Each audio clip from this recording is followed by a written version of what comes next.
Today we're going to demonstrate the loading of film on a Discovery 80 industrial laminator. We will start initially with a bare machine, and we will demonstrate cleaning, and we will also demonstrate later on loading of film, splicing onto existing film in the machine.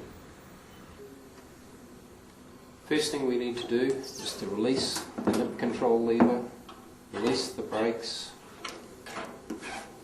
remove the feed tray, and put the idler bar, the bottom idler bar, in the load position.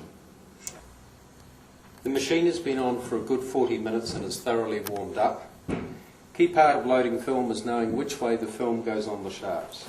Simple way of remembering is that the gloss side or the non-adhesive side goes up against the heat chute. From the top position, that is always coming off from the bottom, and on the bottom position the roll is reversed but also comes away from the bottom. Very important that the glossy side or the non-resin side goes against the heat chute and the rollers, otherwise you'll have a major cleaning job with melted resin both on the heat chute and on the rollers. We'll start with the top shaft, lifting the loose end, removing the hexagonal end from the insert.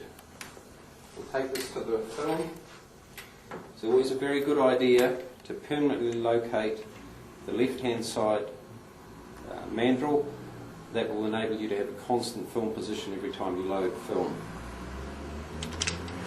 Insert that into the core, make sure there's a good solid fit, position the second core bung and tighten the grub screw. Very important to make sure there is no movement in the film.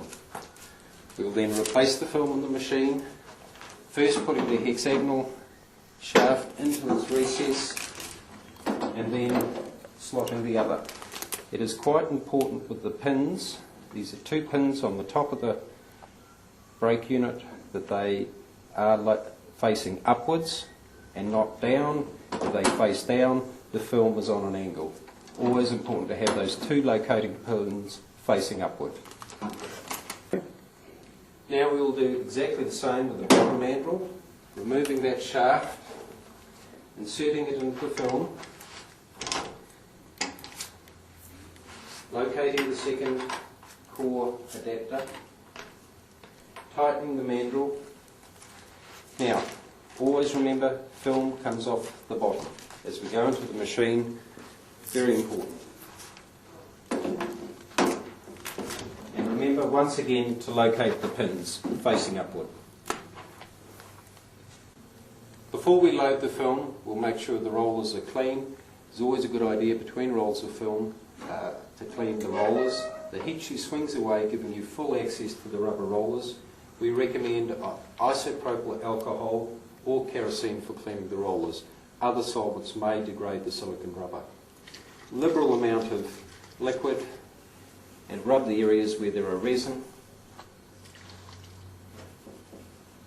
making sure that there's no residual resin. This is good housekeeping policy, and you should ideally do it at least every roller change, certainly no more than 2. We are now ready to start loading the film, threading the film. Important again, make sure the brakes are released and the nip roller is in the open position. First of all, we take the top film, put it underneath the idler bar,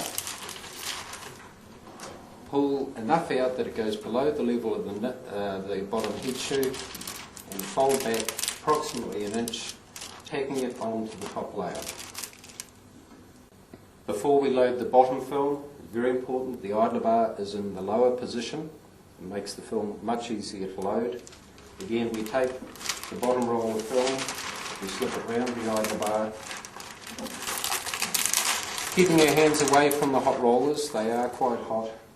We bring enough film up to overlap onto the top layer and neatly tack it down, joining the web together.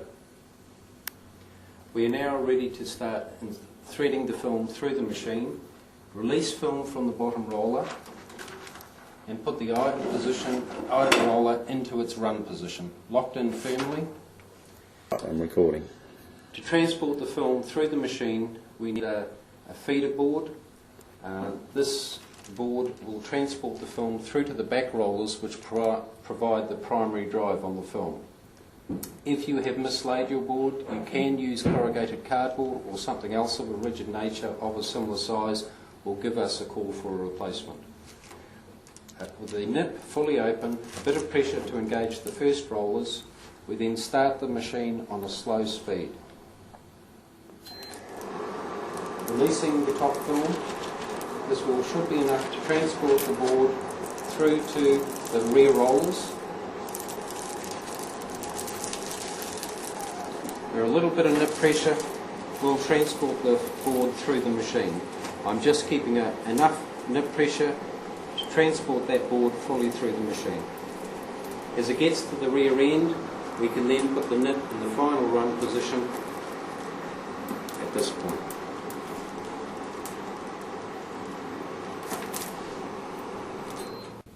At this point, we will cut off the board. It is always a good idea to remove the film around the board while it is fresh before it has a chance to fully cure. That leaves you with a fresh board ready to use for your next laminated load.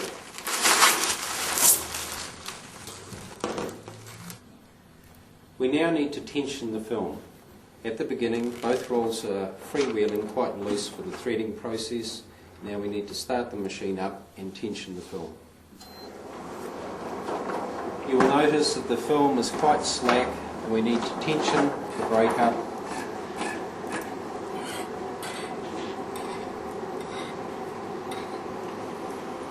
Top and bottom.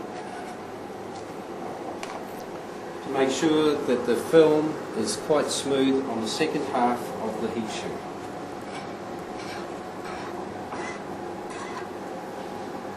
Once that is complete, we then need to look at the pressure at the back of the machine, whether it is curling up or whether it is curling down. Achieving a flat result with the laminate is a matter of trial and error adjusting the brakes. In this case, we have film which has a definite downward curl, and as you see when I cut this film, it has a definite curl towards the bottom. That indicates that there is too much tension on the bottom film roll and we would need to release it. If by releasing it we end up with too much rivulets going over the bottom heat tube, we need to tighten the top roll of film. It is important not to overbrake the machine. You put unnecessarily too much brake will put too much strain on the motor, which is not good for the machine. A common fault is for people to end up cranking the tensions up from top and bottom, chasing their tail, and they end up with the machines locked up quite solidly. You should always be able to comfortably move the film with your hand. Here we have film with an upward curl, which is quite pronounced, quite extreme. The problem here is far too much tension on the top roll, and we need to release the tension. In this case, I'll put it to almost maximum tension, and I have great difficulty moving it with my hand. This is far too tight and does put unnecessary strain on the motor. Release the top brake is the answer here. We have now adjusted the brakes. We balance the brakes when we have a near flat result. It is always ideal to have a slight hint of downward curl. Any posters that you're laminating, it is ideal to have them curling slightly towards the wall rather than have them curling away from the wall. The brake is sufficient to make the film smooth over the heat shoe. A common problem is applying far too much brake. You can see the amount of spring exposed. We have had situations where that has virtually disappeared. That is far too much brake, and you should be able to easily move the roll of film by hand. The last thing we do before we start laminating is to check the alignment of the film. The Discovery has a unique adjustment that on the fly you can adjust the positioning of the film and make sure that the two lines of laminate are lined up. This will prevent a build-up of resin on the roller and minimise the cleaning required at the end of the roll. We're just about ready to start laminating. Just a final check, and the cause of some problems, make sure that the idler bar, the bottom idler bar, is in its run position. A number of people inadvertently leave it in its load position. That prevents the film getting a good wrap around the heat shoe and ends up being insufficiently heated and can lead to delamination.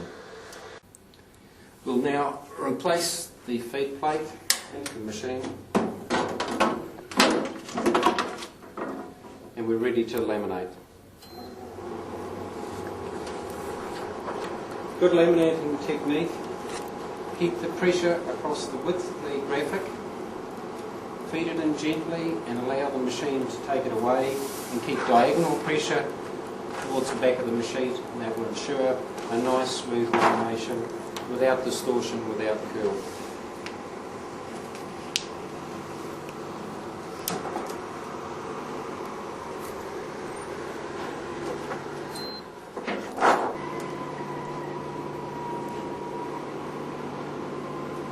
At this point, the laminate is coming out, the rear of the machine, nice and flat.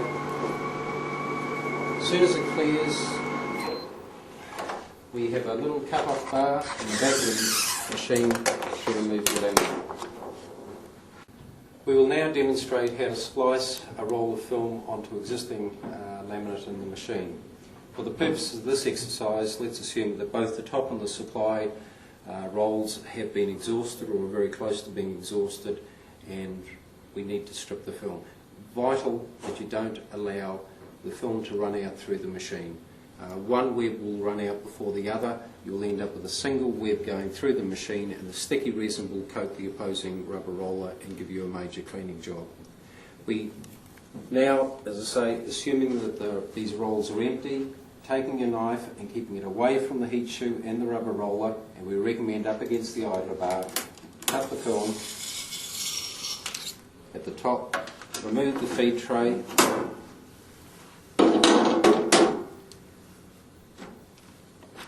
loosen the roll, put the idler bar in its lower position, tighten up a bit, that makes it easier to cut, and again run your knife along the idler bar. We would then remove the spent rolls of film, and let's assume we've now loaded film exactly as we did in the previous demonstration. We now take the top roll of film,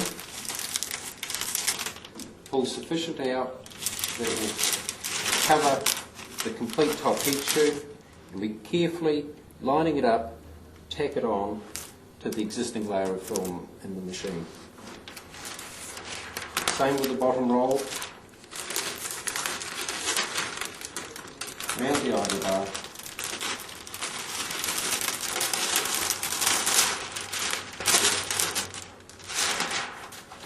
Just wind a little of that back.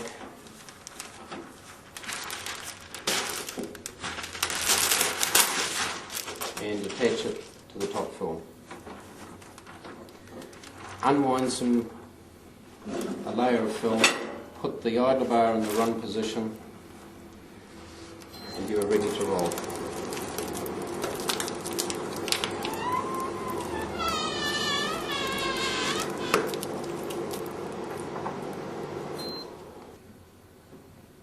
At this point we would need to check that we have the rolls aligned as we did previously, and then we would place the feed tray back into its run position. We're ready to laminate. A couple of points, just general troubleshooting points. The problems we tend to get with the machine is too much break on the film, the idler bar in its lower position, and around the rear of the machine we have an emergency stop at the rear, and people often walk past and bump it. That disables the machine. If your machine doesn't operate, always check that the emergency stop is in the outer position. Thank you very much, and I hope you enjoy loading film on your Discovery laminator.